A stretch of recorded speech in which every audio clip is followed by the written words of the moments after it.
निसर्गाचे जे नियम आहेत हे निसर्गाचे नियम आपण लक्षात घेतले पाहिजेत. कारण नियती निर्माण करण्याचं सामर्थ्य आपलं कर्म आणि निसर्गाचे नियम यांच्या संगमातून होतं, यांच्या युतीतून होतं. आणि म्हणून आपल्याला जीवनामध्ये बदल करायचा असेल, सोपं आहे, त्याला काही नाही. विचार बदला, नशीब बदलेल. किती सोपं आहे, किती आहे की नाही सोपं. आज आमच्याकडे गरीब लोक आहेत ना, आज ते सुखी झालेले तुम्हाला दिसतील. आता इथे बसलेले आमचे अनेक शिष्य तुमच्याकडे येतात ना, त्यातले कोणी श्रीमंत नाहीत. 3-4% लोक श्रीमंत असतील म्हणजे व्यवस्थित, बाकीचे गरीबच आहेत. हे गरीब लोक पण तुम्हाला आश्चर्य वाटेल, त्यांच्या चेहऱ्यावर तुम्हाला आनंद दिसेल. आज ही मंडळी तुमच्याकडे येतात, त्यांना काही आम्ही कमिशन देत नाही. आज ही मंडळी तुमच्या दारात येतात, पुस्तकं घ्या म्हणतात.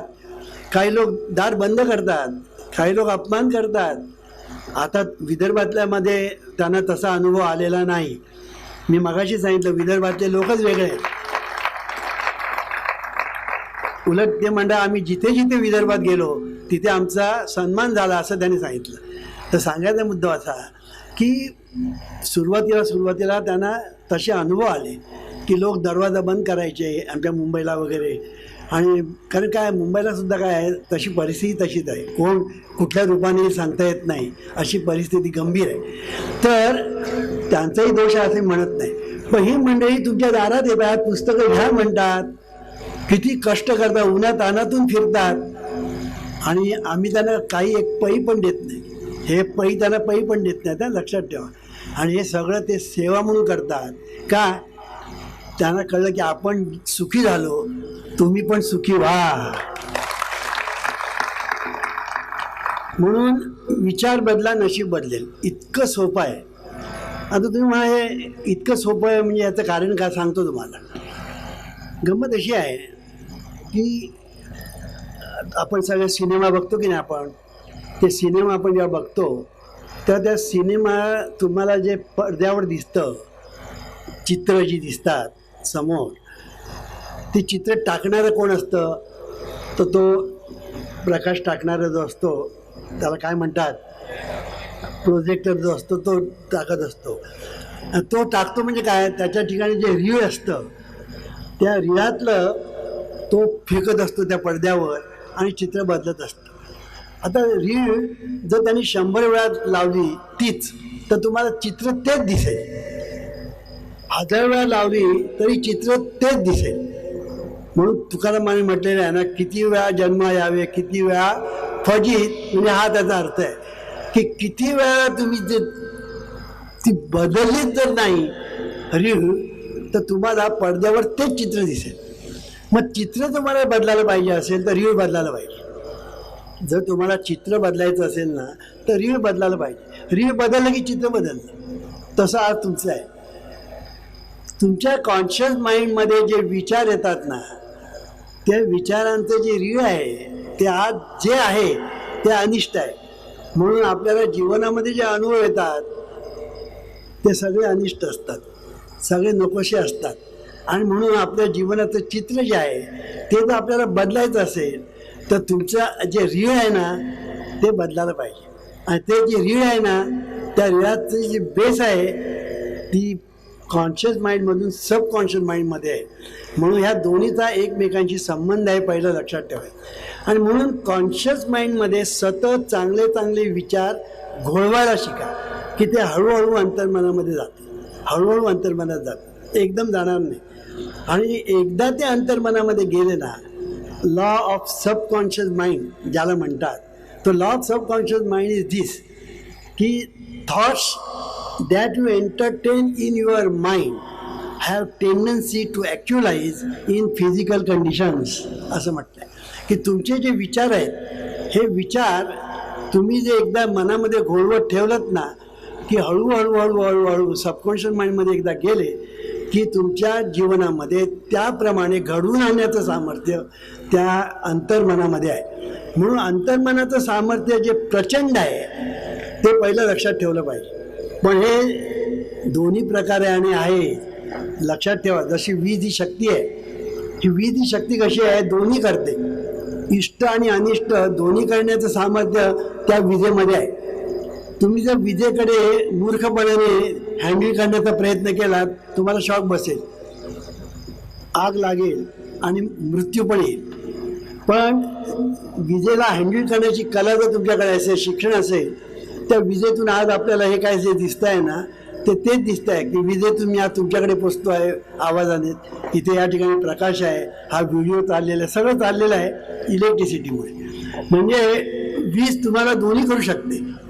तसंही अंतर्मनाची शक्ती जी आहे ही तुमच्या बाबतीत दोन्ही करू शकते, इष्ट आणि अनिष्ट. इष्ट पाहिजे का अनिष्ट हे तू ठरव, म्हणून तूच आहेस तुझ्या जीवनात शिकवत. हे तुमच्या हातात आहे. मग चांगले विचार तुम्ही घोळवण्याचं एकदा ठरवलं की चांगले विचार मी मनामध्ये घोळवीन, एकही विचार निगेटिव्ह हे देणार नाही, चांगलेच विचार मनामध्ये आले पाहिजे. हे व्रत आहे. आपण नानातरीची व्रतं करतो की नाही? आपण नानातरीची व्रतं करतो.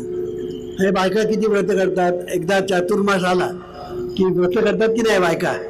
कोण म्हणतं, एकदा असं झालं, चातुर्मास सुरू होण्याच्या झाली होती आणि काही बायका माझ्याकडे आल्या. एक बाई म्हणाली आम्ही कॉफी सोडली, दुसरी बाई म्हणाली मी चहा सोडला, तिसरी बाई म्हणाली मी कांदा सोडला, चौथी बाई म्हणाली कॉफी सोडली. हे सोडलं ते सोडलं. मला आता पोटात धसधस व्हायला लागलं की एखादी बाई येऊन सांगते 4 महिन्यापुरता नवरा सोडला. आता ही कसली व्रत? चहा सोडला, कॉफी सोडली, कांदा सोडले, याला काही व्रत म्हणतात? तर सांगायचा मुद्दा असा की तुम्हाला व्रतच पाहिजे ना. मी सांगतो ते व्रत करा की मनामध्ये येणारा विचार चांगलाच असला पाहिजे, हे व्रत घ्या. मनाचं आरोग्य, मनाचं आरोग्य सांगतो. तुम्हाला मनात येणारा चांगला विचार चांगलाच असला पाहिजे, एकही विचार निगेटिव्ह येता कामा नये.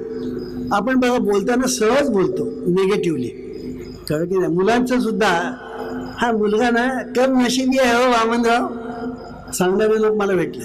आणि मुलाच्या देखत, हा मुलगा ना अभ्यास करत नाही हो वामनराव. आता तू मुलगा काय म्हणतो, ज्या बाप सांगतोय ना अभ्यास करत नाही, आपण अभ्यास करूयात नको, कळलं की नाही? हा याचं नशीबच फुटकं म्हणणारे लोक असतात, अशी भाषा वापरतात निगेटिव्ह, कळलं की नाही? याचे दुष्परिणाम त्या मुलावर होतात आणि बोलणाऱ्यावर पण होतात. हे दोघांनाही कळत नाही, कळलं की नाही? बोलणाऱ्यावर पण होतात आणि मुलावर पण दुष्परिणाम होतात. म्हणून मुलांना, माझा मुलगा ना अभ्यास करतो बरं का, हा शहाणा, हा स्वतः म्हणत राहो, तुमच्या बापाचं काय जातं? आणि बघा मुलं सुधारतात की नाही. अगदी सोपं आहे हो. तुम्हाला फक्त म्हणायचं येणाऱ्या जाणाऱ्यांना, आमचा बाळ आहे ना अभ्यास करतो, हा सांगावं लागत नाही, शहाणा आहे, असं म्हणत राहा. म्हणता म्हणता म्हणता म्हणता तो खरंच शहाणा होतो की नाही बघा.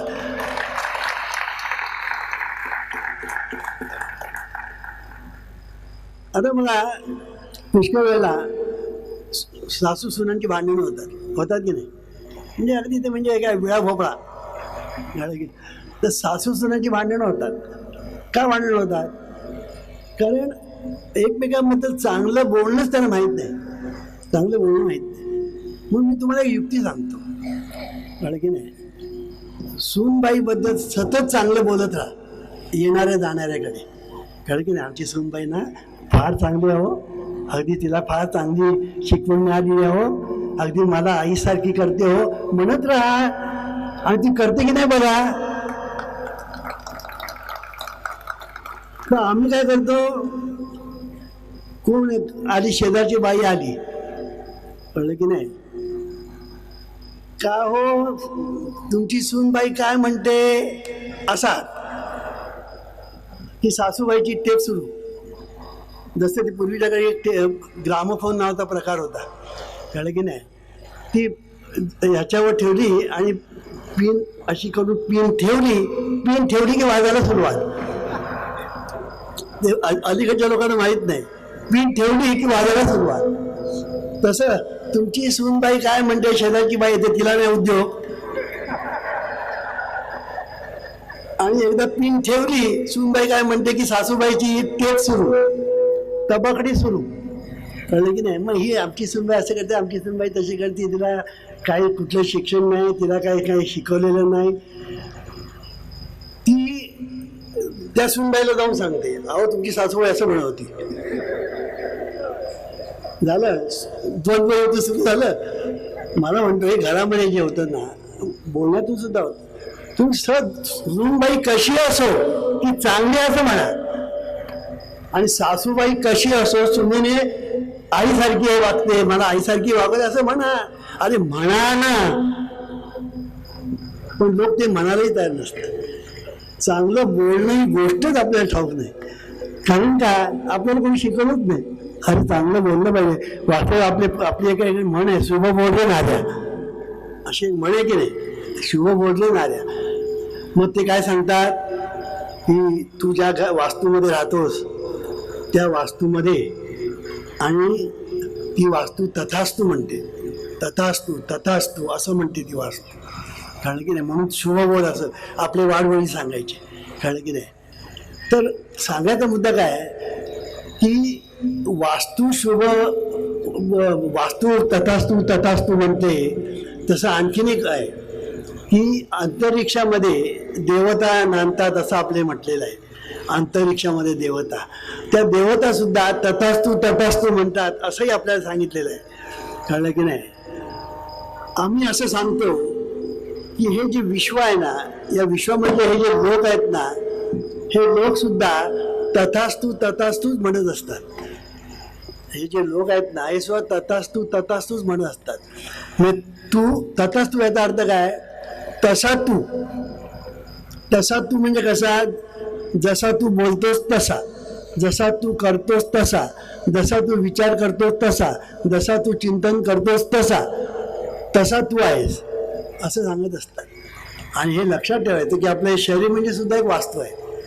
हे शरीर म्हणजे सुद्धा एक वास्तू आहे, आणि ती वास्तू आपल्याला सतत सांगत असते, शुभ बोल रे नाऱ्या, सतत चांगलं बोल, सतत चांगलं बोल. कारण forces of the subconscious mind जे आपल्या अंतरामध्ये आहे, त्या खऱ्या अंतरातल्या देवता आहेत, forces of the subconscious mind, ते तथास्तू म्हणत असतात. शंकर म्हणतो तथास्तू, शंकर म्हणतो तथास्तू असं वाटतं. आणि म्हणून बोलताना सावध, चिंतन करताना सावध, ऐकताना सावध, म्हणून सदा सावध तो सदा सुखी असं म्हटलेलं आहे. आमचं आहे उद्या प्रवचन टी व्हीवर, सदा सावध तो सदा सुखी, ऐका. कळलं की नाही? आतापर्यंत बरीच झाली त्या विषयावर प्रवचनं. सांगायचा मुद्दा असा, आणि रेडिओवर 6:35ला माझं असतं चिंतन चिंतामणी, तोही ऐका तुम्ही. असो, तर सांगायचा मुद्दा असा की तुम्ही जोपर्यंत रीळ बदलत नाही तोपर्यंत तुमच्या संसाराचं चित्र बदलणार नाही. हे रीळ बदला. आणि रीळ बदल म्हणजे सबकॉन्शियस माइंडचा पॅटर्न बदलायचा. सबकॉन्शियस माइंडचा पॅटर्न बदलण्यासाठी कॉन्शियस माइंडचा पॅटर्न बदलला पाहिजे. आणि कॉन्शियस माइंडचं पॅटर्न बदलणं हे तुमच्या हातात आहे. म्हणून तूच आहेस तुझ्या जीवनात शिल्पकार. सतत चांगले विचार, सतत चांगले विचार तुम्ही करत राहिलात ना, तर तुमच्या जीवनामध्ये कुठून कुठून कुठून कुठून चांगली माणसं येतील, कुठून कुठून कुठून चांगली परिस्थिती येईल, कुठून कुठून चांगल्या गोष्टी तुमच्या जीवनामध्ये तुम्हाला कळणार पण नाही. अरे हे कसं घडतं? हे घडतं कसं? घडतं एकच, तुम्ही जेव्हा चांगले विचार करता ना, त्या सुंदर विचार तुमच्या आतमध्ये जेव्हा निर्माण होतात त्याचा संबंध बाहेरशी येतो. कसा ते सांगतो. आता तुम्ही सगळी मंडळी विचार करत असता, त्याच्यामध्ये काही मंडळी अनिष्ट विचार करतात, काही मंडळी इष्ट विचार करतात. आता हा विचारांचा एक सागर आपल्या, तुम्ही सगळे विचार करता, जगामध्ये आणखीन माणसं आहेत ती विचार करतात, म्हणून विचारांचा एक सागर आपल्या भोवती पसरलेला आहे. हे पहिलं लक्षात घ्या. त्या सागरामध्ये लाटा उसळत आहेत, चांगल्या आणि वाईट, हे लक्षात घ्या. आणि तुम्ही ज्यावेळेला आतमध्ये चांगले विचारांचं चक्र जेव्हा सुरू होतं, ज्या वेळेला तुम्ही आतमध्ये जेव्हा चांगले विचार घोळवायला सुरुवात करता, तेव्हा जे चांगले विचार बाहेर असतात, बाहेरच्या सागरामध्ये, ते तुमच्या दिशेने वाहत वाहत येतात. ते जसे चांगले विचार तुमच्याकडे वाहत येतात तशी त्याच्याबरोबर चांगली माणसं तुमच्याकडे यायला लागतात. ती माणसं जशी चांगली यायला लागतात, चांगल्या चांगल्या गोष्टी, चांगली परिस्थिती तुमच्याकडे आपोआप यायला लागते आणि तुमच्या जीवनामध्ये आमूलाग्र क्रांती होते. हे करून बघा. मी सांगतो याच्यामध्ये कुठल्याही तऱ्हेची अंधश्रद्धा नाही. हे मी सांगतो याच्यामध्ये प्युअर सायन्स आहे, प्युअर सायन्स आहे. करून बघा. आणि म्हणून विचारांचं जे सामर्थ्य आहे त्याला तोड नाही आहे, लक्षात ठेवायचं. बहिर्मन आणि अंतर्मन, कॉन्शियस माइंड आणि सबकॉन्शियस माइंड, हे आपण नीट लक्षात ठेवलं पाहिजे की या मनाचं जे सामर्थ्य आहे ते अद्भुत आहे. किंबहुना मन हे देव आहे असं तुकारामांच्या एकेरी सांगितलंय. मन करारे प्रसन्न सर्व सिद्धीचे कारण, मोक्षात्वा भवबंधन सुख समाधान इच्छाते. मने प्रतिमा स्थापिली, मने इच्छा पुरविली, मन माऊली सकळांची. मन गुरु आणि शिष्य करी आपुलेची दास्य, प्रसन्न आपण असं गती अथवा अधोगती. शेवटी तुकाराम महाराज काय सांगतात बघा. साधक वाचक पंडित, श्रोते वक्ते ऐका मात, नाही नाही आन दैवत तुका म्हणे दुसरे. बघा, मन हेच दैवत आहे. मन हे दैवत आहे. आपल्या उपनिषदामध्ये फार पूर्वी सांगितलेलं आहे, मनोजातम जगत सर्वम, मन एव जगतपती, मन एव परब्रह्म, मन एव रमापती. किती सुंदर सांगितलेलं आहे. आपलं सगळ्यांनी सांगितलेलं आहे, भगवंतांनी सांगितलं आहे, इंद्रियाणाम मनश्चास्मी, इंद्रियामध्ये मन मी आहे म्हणून सांगितलेलं आहे. म्हणजे मन किती महत्त्वाचं आहे हे जर तुम्ही लक्षात घेतलं. पण या मनाकडे आपण कधी लक्ष दिलेलं नाही. किंबहुना मन आहे हे किती लोकांना ठाऊक आहे. शब्द फक्त मन आहे एवढं माहिती आहे. मी मनात केलं ना, मनात आणीन तर मी पहिला नंबर काढीन. हा मनात आणत नाही आणि पहिला नंबर येत नाही. आज माझ्या मनात नाही हो. अरे पण मन म्हणजे काय तुझं काही माहीत नाही. मन म्हणजे काय माहीत नाही. मन म्हणजे काय, तुम्हाला मनाची व्याख्या जीवनविधीने केलं आहे ती तुम्हाला सांगतो. दिव्य सच्चिदानंद स्वरूपाच्या विसरात आपल्या ठिकाणी असणारी जाणीव इंद्रियांच्या द्वारे, म्हणजे अंतरेंद्रिय, ज्ञानेंद्रिय आणि कर्मेंद्रिय यांच्याद्वारे जगाशी म्हणजे विषयांशी संबंध जोडते, तेव्हा त्या जाणीवेला मन असं म्हणतात. अशी मनाची व्याख्या केली की मन म्हणजे जाणीव आहे, हे लक्षात ठेवा. म्हणून conscious mind, subconscious mind, divine consciousness असे जे शब्द वापरलेले आहेत त्याचं कारण हे आहे. म्हणून मन हे देवाचं एक टोक आहे. एक टोक अशी जर दोरी घेतली तर एक टोक मन आहे आणि त्याचं दुसरं टोक म्हणजे देव आहे, हे लक्षात ठेवायचं. म्हणजे याचा अर्थ काय, याचा अर्थ असा की सगळं मिळून एकच आहे. म्हणून ह्या मनाची उपासना ही देवाची उपासना. आणि हे सगळ्यांनी मगाशी सांगितलं, विचारांची, सुंदर विचारांची जोपासना हीच देवाची उपासना. आणि अनिष्ट विचारांची जोपासना म्हणजे सैतानाची उपासना. आज आपण सगळे सैतानाची उपासना करतो, दैत्याची उपासना करतो, दानवाची उपासना करतो. म्हणून जगामध्ये सर्व ठिकाणी दुःख भरलेलं आहे. Law of subconscious mind is most important. Law of subconscious mind works for good and bad ideas alike. The law, when applied in a negative way, is the cause of failure, frustration, and unhappiness. However, if your habitual thinking is harmonious and constructive, you will experience success, promotion, and perfect health. असं एके ठिकाणी म्हटलंय. ह्याचा अर्थ काय? याचा अर्थ असा की आपल्या ठिकाणी जे लॉ ऑफ सबकॉन्शियस माइंड आहे, it works for good and bad ideas आलाय. तुमचे चांगले विचार किंवा वाईट, त्या दोघा नाही, तो चांगले विचाराने सुद्धा तो म्हणतो तथास्तु, तसं होईल, आशीर्वाद देतो. वाईट विचार आले तथास्तु, चांगले विचार आले तथास्तु, तो तथास्तु म्हणत असतो. तुम्ही जे करताना त्यालाही तथास्तु, तुम्ही जे बोलताना त्यालाही तथास्तु, तो म्हणत असतो सतत. आपल्या अंतरीतला जो दिवा आहे ना म्हणजे देव. मग सांगितलं ना सामंत साहेबांनी, अंतरीचा दिवा मालवू नको रे. तो म्हणजे मालवू नको याचा त्याला विसरू नको हा त्याचा अर्थ की नाही. अंतरीचा दिवा मालवू नको रे म्हणजे त्या अंतरीच्या दिवाला तू जागव, म्हणजे तू सतत त्याची आठवण कर, हा त्याचा अर्थ आहे. तर हा जो अंतरीचा जो दिवा आहे हा देव आहे, आणि हा जो देव आहे ना तो तुम्हाला सतत आशीर्वाद देत असतो. तू बोलतोस तसं होईल, तू करतोस तसं होईल, तू चिंतन करतोस तसं होईल. म्हणून चिंतन करताना चांगलं चिंतन कर बा, वाईट चिंतन करू नकोस. कारण चिंतना किती महत्त्वाचं आहे. जीवनाचं वाळवंट किंवा नंदनवन करण्याचं सामर्थ्य चिंतनात आहे. हा चिंतन म्हणजे काय, आपले विचार जे आहेत त्या विचारांना एक धार आली ना की त्याला चिंतन असं म्हणतात. म्हणून विचार हे फार महत्त्वाचे आहेत, आणि विचार आपण आपल्या मनामध्ये घोळवत ठेवणं ह्याला अभ्यास लागतो. Habitual thinking of your conscious mind establishes deep grooves in your subconscious mind.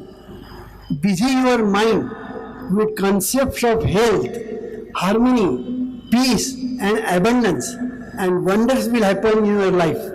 Your subconscious power multiplies and magnifies whatever you deposit in it. असं एका ठिकाणी डॉक्टर मर्फीने म्हटलं. हे मी काय सांगतो आहे की हे सगळं जे आहे शास्त्र जे आहे फार सुंदर शास्त्र आहे, की विचारांची सुंदर विचारांची जोपासना करायला काही कठीण नाही. एक पैचा खर्च नाही. म्हणजे हे पै, मी नेहमी सांगतो, हे पै तुम्हाला जे करायला शिकवितात त्याला कष्ट नाही, खर्च नाही, आणि वेळेचा अपव्यय नाही. सुंदर विचारांची जोपासना करायला काय वेळ शोधायला पाहिजे, मुहूर्त शोधायला पाहिजे, काय नको. रिकामपण मिळालं की सुंदर विचारांची जोपासना करतो, म्हणून बाकीच्या वेळेला काम करा. किती सोपं आहे. म्हणजे तुम्ही जर सुंदर विचारांची जोपासना करायला शिकलात ना त्याला एक पैसा खर्च नाही, कष्ट नाही, आणि काय नाही. आणि म्हणून ही विचारांची जोपासना करायला शिकणं हे फार महत्त्वाचं आहे.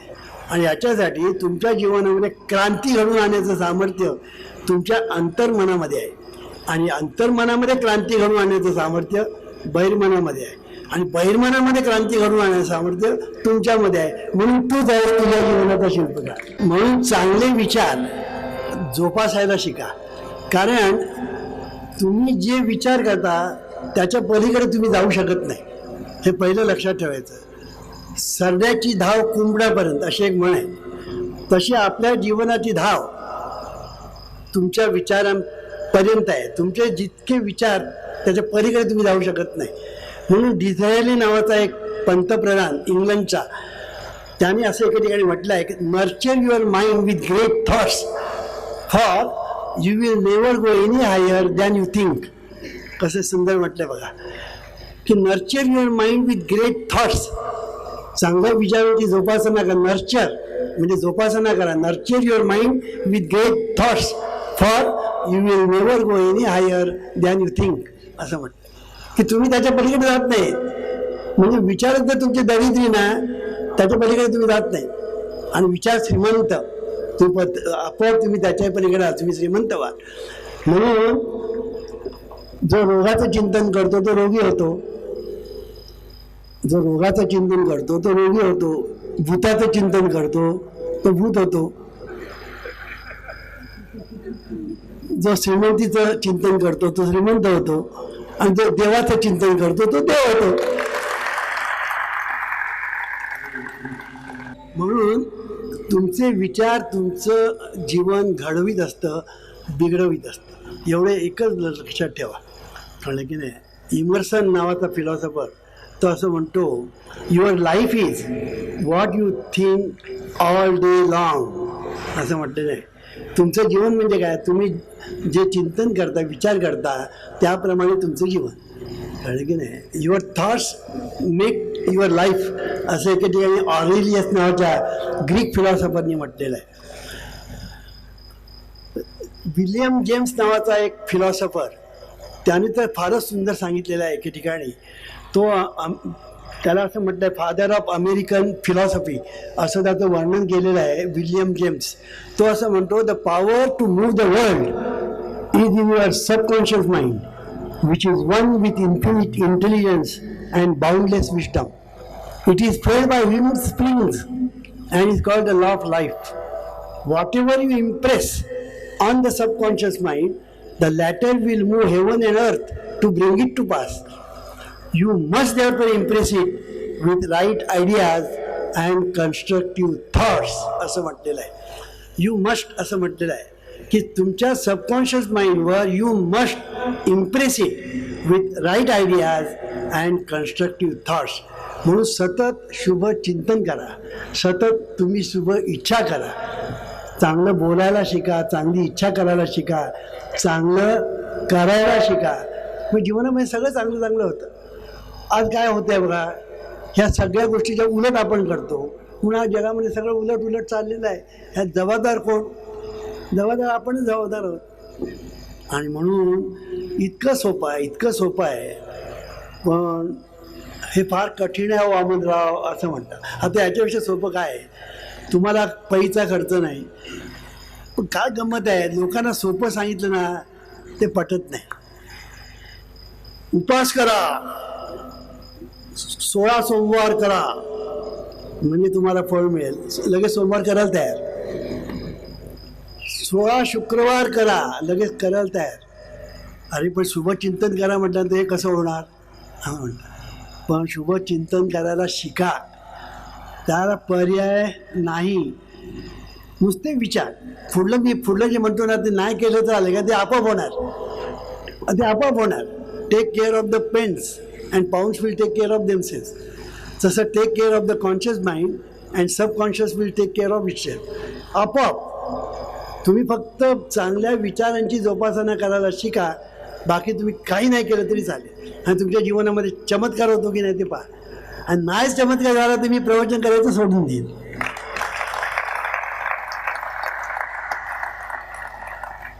प्रयोग खरं म्हणजे हा प्रयोग नाही, हा योग आहे.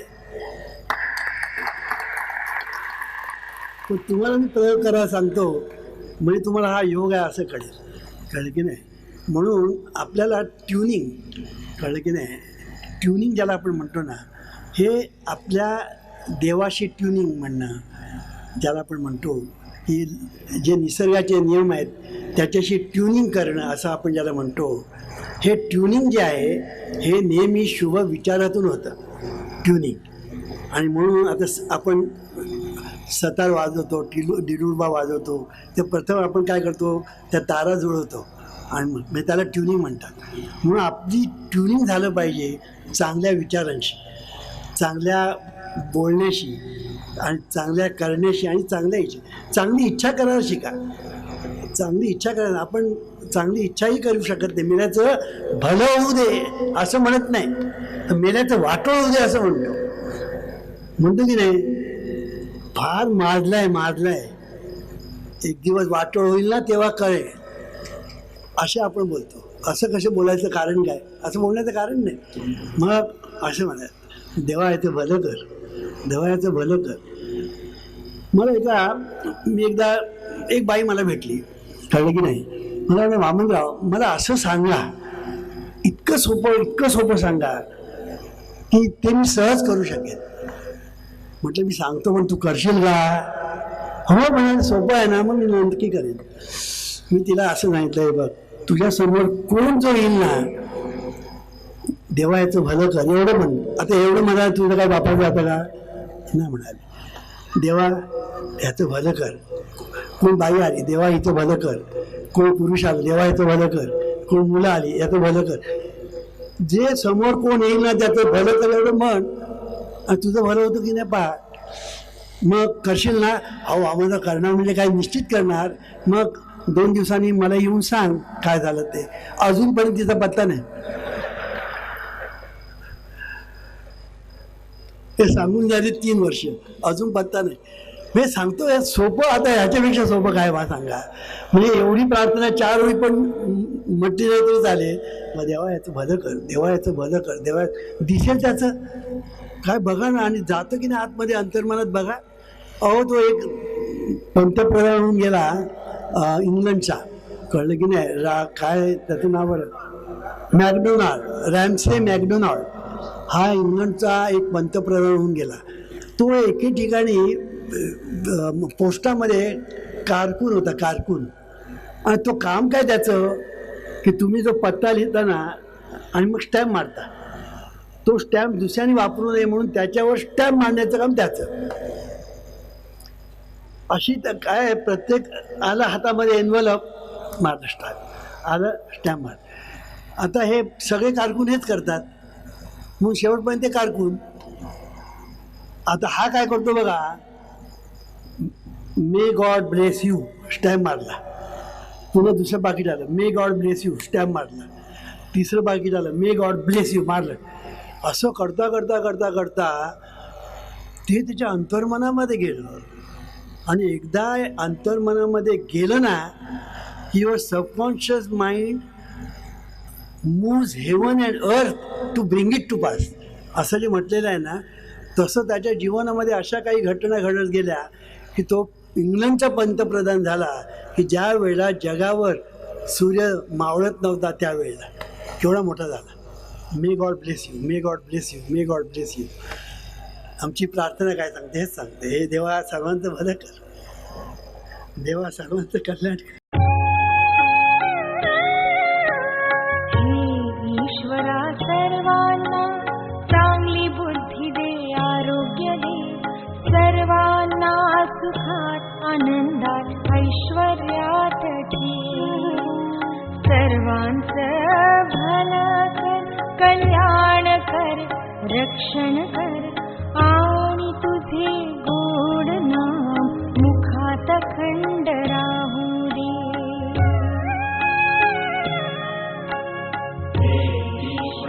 सर्वांना चांगली बुद्धी दे, आरोग्य दे, सर्वांना सुखात आनंदात ऐश्वर्यात दे, सर्वांचं